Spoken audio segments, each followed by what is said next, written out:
খুবই অল্প সময়ের মধ্যে একটু অন্যরকম ব্রেকফাস্ট বানাতে চাইলে এই রেসিপিগুলো বানাতে পারেন। শুধুমাত্র ডিম আর ময়দা থাকলেই ঝটপট বানিয়ে নিতে পারবেন। তাছাড়া মাখা বেলার কোনো রকম ঝামেলা নেই। আসসালামু আলাইকুম বন্ধুরা, কিচেন বাঙালিয়ানা চ্যানেলে আপনাদের সবাইকে স্বাগত জানাই। তো এবার নাস্তাগুলো তৈরি করে নেওয়ার জন্য আমি এখানে একটা মিক্সিং বোলের মধ্যে 1 কাপ পরিমাণ ময়দা নিয়ে নিচ্ছি। চাইলে আপনারা আটা দিয়েও নাস্তাগুলো বানাতে পারেন।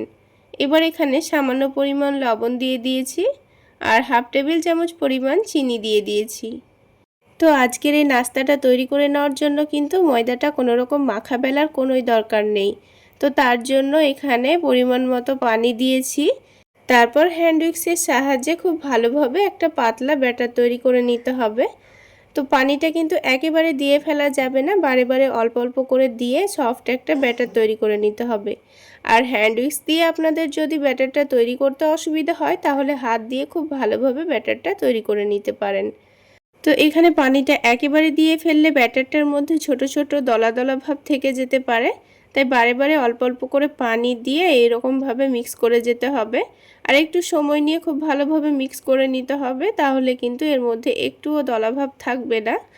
তো খুব ভালোভাবে সময় নিয়ে খুব ভালোভাবে ফেটিয়ে নেওয়ার পর দেখুন এই ব্যাটারটা কিন্তু খুব সুন্দরভাবে রেডি হয়ে গেছে।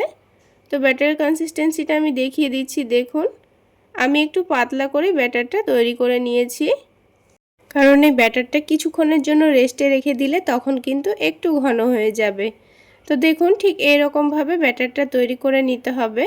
এবার এই ব্যাটারের মধ্যে দুটো ডিম ভেঙে নেব। তো ডিম দুটোকে প্রথমে আলাদা একটা বাটির মধ্যে ভেঙে নিচ্ছি, তারপরে ওই ডিমটাকে আমি এই ব্যাটারের মধ্যে দিয়ে দেব। তো এইভাবেই কিন্তু আলাদা একটা বাটির মধ্যে ডিমটা ভেঙে নেওয়ার চেষ্টা করবেন, তা না হলে ডিমটা যদি খারাপ হয়ে থাকে তাহলে কিন্তু ব্যাটারটা নষ্ট হয়ে যেতে পারে। তো এইভাবে আলাদা করে একটা বাটির মধ্যে ডিমটা ভেঙে নিয়ে খুব ভালোভাবে একটু মিক্স করে দিচ্ছি। তো ডিমটা প্রথমে এইভাবে মিক্স করে নেওয়ার পর এবার আমি এই ডিমটাকে ব্যাটারের মধ্যে দিয়ে দেব। তো ডিমটা ব্যাটারের মধ্যে দেওয়ার পর আবার কিছুক্ষণ ভালোভাবে ফেটিয়ে নিলে কিন্তু ব্যাটারটা আমাদের রেডি হয়ে যাবে। তো দেখুন এইভাবে খুব ভালোভাবে মিক্স করে নিচ্ছি, আর খুব সহজেই কিন্তু ডিমটা মিক্স হয়ে যাবে। তো এবার আমি আবারও আপনাদের ব্যাটারের কনসিস্টেন্সিটা দেখিয়ে দিচ্ছি। দেখুন এবার এই ব্যাটারটাকে 10 মিনিট মতো রেস্টে রেখে দিয়ে আমি আরও একটা কাজ করে নেব। তো আমি এখানে একটা ছোট বাটি মেপে 1 বাটি পরিমাণ শসা কুচি করে নিয়েছি, আর তার সাথে 1 বাটি পরিমাণ পেঁয়াজ কুচি করে নিয়েছি। এখানে আপনাদের নাস্তাগুলোর পরিমাণ যদি বেশি থাকে তাহলে এখানে শসা পেঁয়াজের পরিমাণটাও কিন্তু বাড়িয়ে নিতে হবে। তারপর দিয়েছি ঝালের জন্য কাঁচামরিচ কুচি আর স্বাদ মতো লবণ দিয়ে দিয়েছি। তার সাথেই সামান্য পরিমাণ চাট মশলা দিয়ে দিয়েছি, তাহলে খেতে কিন্তু ভীষণ ভালো লাগবে। তো সব কিছু একসঙ্গে খুব ভালোভাবে মাখিয়ে নিতে হবে। এটা মাখিয়ে নেওয়ার পর কিন্তু খুব বেশি দেরি করা যাবে না, সঙ্গে সঙ্গে নাস্তাগুলো তৈরি করে নিতে হবে, তা না হলে শসার মধ্যে থেকে কিন্তু পানি ছেড়ে দিতে পারে।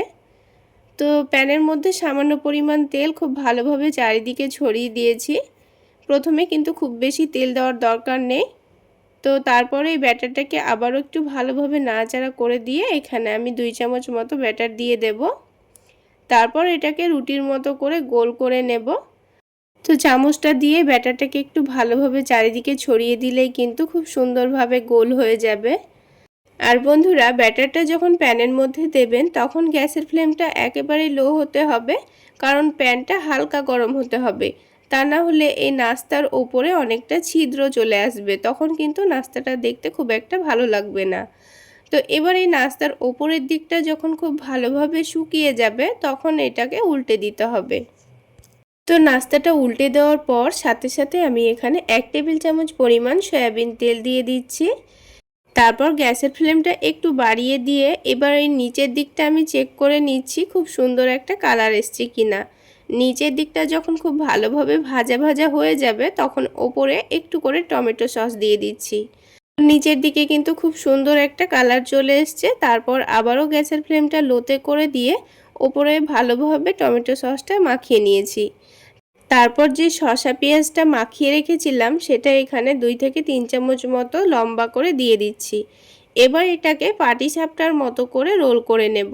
ঠিক আমরা যেভাবে পাটিসাপটার পুর রেখে সেটাকে রোল করে নিই ঠিক সেইভাবেই নাস্তাটা তৈরি করে নিতে হবে।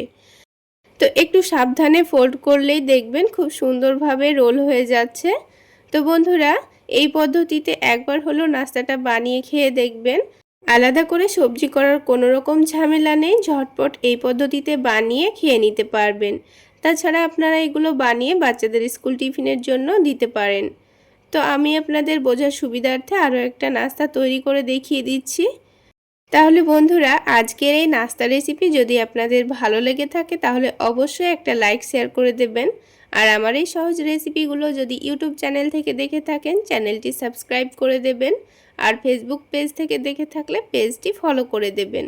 তাহলে বন্ধুরা দেখুন, আরও একটা নাস্তা কিন্তু আমাদের তৈরি করা হয়ে গেল। তো এবার শসা দেওয়ার পর আবারও ঠিক একইভাবে আমি ফোল্ড করে নেব।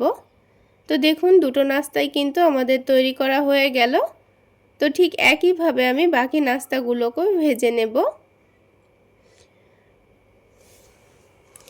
তো সবগুলো নাস্তাই কিন্তু আমি তৈরি করে নিয়েছি। এবার একটা নাস্তা আমি আপনাদের ভেঙে দেখিয়ে দিচ্ছি। এবার আমি আপনাদের আরও একটু অন্যরকম পদ্ধতিতে নাস্তা বানিয়ে দেখাবো। চলুন তাহলে নাস্তাগুলো কিভাবে তৈরি করে নিচ্ছি ঝটপট দেখে নিই। এখানে একটা মিক্সিং বোলের মধ্যে অল্প করে একটু দই নিয়ে নিচ্ছি।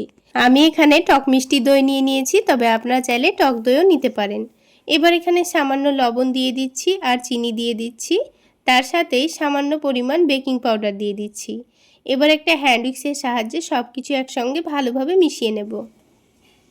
তো সব কিছু একসঙ্গে ভালোভাবে মিশিয়ে নেওয়া হয়ে গেছে। এবার এখানে 1 কাপ পরিমাণ পানি দিয়ে দেব। আপনারা চাইলে পানির পরিবর্তে দুধও ব্যবহার করতে পারেন। পানি দেওয়ার পর আবারও সব কিছু একসঙ্গে ভালোভাবে মিশিয়ে নিচ্ছি। এবার এখানে 1/2 কাপ পরিমাণ ময়দা দিয়ে দিচ্ছি। আপনারা চাইলে ময়দার পরিবর্তে আটাও দিতে পারেন।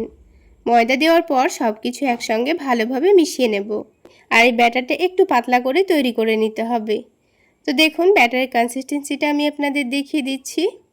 ব্যাটারের মধ্যে কিন্তু একটুও লাম্পস বা দলাভাব নেই। তো দেখুন বন্ধুরা, ময়দাটা আমাদের রেডি করা হয়ে গেল। এবার বাকি কাজগুলো করে নিতে হবে। তো এখানে আলাদা একটা বাটির মধ্যে 3টা ডিম ভেঙে নেব। তো আমি এখানে 1/2 কাপ পরিমাণ ময়দার নাস্তাগুলো তৈরি করে নিচ্ছি, তাই 3টা ডিম ভেঙে নিচ্ছি। তবে আপনার যদি নাস্তার পরিমাণ বেশি থাকে তাহলে এখানে ডিমের পরিমাণটাও বেশি লাগবে। এবার এখানে একেবারে কুচি করে কেটে রাখা পেঁয়াজ দিয়ে দিচ্ছি, তার সাথেই কুচি করে কেটে রাখা টমেটো দিয়ে দিচ্ছি, আর ঝালের জন্য কাঁচামরিচ কুচি দিয়ে দিচ্ছি, আর তার সাথেই স্বাদমতো লবণ দিয়ে দেব। আর এই ডিমের টেস্ট একটু বাড়িয়ে নেওয়ার জন্য চাট মশলা দিয়ে দিচ্ছি, তবে হাতের কাছে না থাকলে না দিলেও চলবে।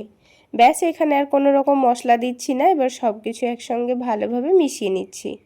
তো হ্যান্ড উইক্সের সাহায্যে সব কিছু একসঙ্গে ভালোভাবে মিশিয়ে নিয়েছি। এবার এটাকে এক সাইডে রেখে অন্য একটা বাটির মধ্যে অল্প একটু শসা কুচি নিয়েছি, আর অল্প করে একটু পেঁয়াজ কুচি নিয়ে নিচ্ছি, আর দিয়ে দিচ্ছি কাঁচামরিচ কুচি। তবে হাতের কাছে গাজর থাকলে গাজরও দিতে পারেন। তারপর এখানে অল্প করে একটু লবণ দিয়ে দিয়েছি আর চাট মশলা দিয়ে দিচ্ছি। এবার সব কিছু একসঙ্গে মিশিয়ে রেডি করে রেখে দেব। তো শসা পেঁয়াজের মধ্যে লবণ মাখিয়ে নিয়ে এটা কিন্তু বেশিক্ষণ রাখা যাবে না, সাথে সাথে নাস্তাগুলো তৈরি করে নিতে হবে, তা না হলে কিন্তু এই শসা পেঁয়াজ থেকে পানি ছেড়ে দিতে পারে।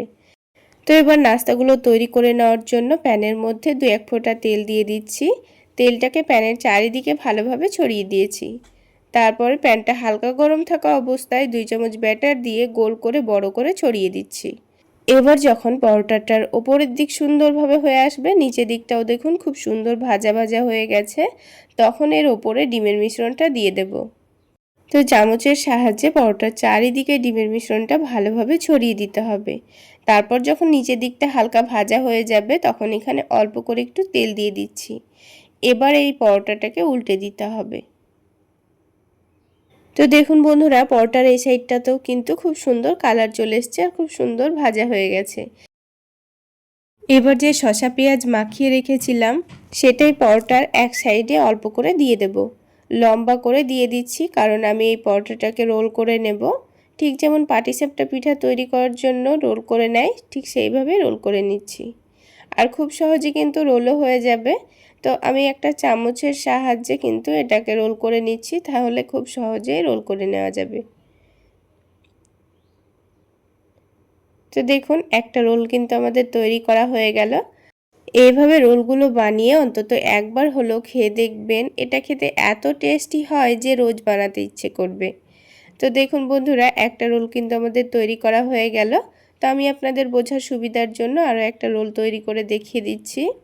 তো আবারও হালকা গরম প্যানের মধ্যে 2 চামচ ব্যাটার দিয়ে চামচের সাহায্যে এটাকে বড় করে পাতলা করে পরোটা শেপ দিয়ে নেব। তারপর যখন ওপরের দিকটা হয়ে আসবে তখন এটাকে উল্টে দেব। তারপর অল্প অল্প করে ডিমের মিশ্রণটা পরোটার চারিদিকে ছড়িয়ে দিতে হবে। তারপর অল্প করে একটু তেল দিয়ে পরোটাটাকে উল্টে দেব। এবার যখন নিচের দিকটা খুব সুন্দর ভাজা ভাজা হয়ে যাবে, মানে ডিমটা খুব সুন্দরভাবে ভাজা হয়ে যাবে, তখন এই ওপরের দিকে এই শসা পেঁয়াজের মিশ্রণটা দিয়ে দেব লম্বা করে। আর এই অবস্থায় গ্যাসের ফ্লেমটা অবশ্যই লোতে রাখতে হবে, তা না হলে নিচের ডিমটা পুড়ে যেতে পারে। তারপর চামচ আর খুন্তির সাহায্যে খুব সুন্দর করে রোল করে নেব। তো দেখুন বন্ধুরা, আমাদের আরও একটি রোল কিন্তু তৈরি করা হয়ে গেল। আর দেখতে কতটা লোভনীয় হয়েছে। ঠিক একইভাবে আমি সবগুলো রোল রেডি করে নিয়েছি। তাহলে বন্ধুরা, আজকের এই রোল রেসিপি যদি আপনাদের ভালো লেগে থাকে তাহলে অবশ্যই একটা লাইক শেয়ার করে দেবেন। আর আমার এই সহজ রেসিপিগুলো যদি ইউটিউব চ্যানেল থেকে দেখে থাকেন চ্যানেলটি সাবস্ক্রাইব করে দেবেন। আর ফেসবুক পেজ থেকে দেখে থাকলে পেজটি ফলো করে দেবেন। এবার একটা রোল আমি আপনাদের ভেঙে দেখিয়ে দিচ্ছি এর ভেতরটা। তাহলে বন্ধুরা, আজকে এই পর্যন্তই। সকলে অনেক বেশি ভালো থাকবেন, সুস্থ থাকবেন।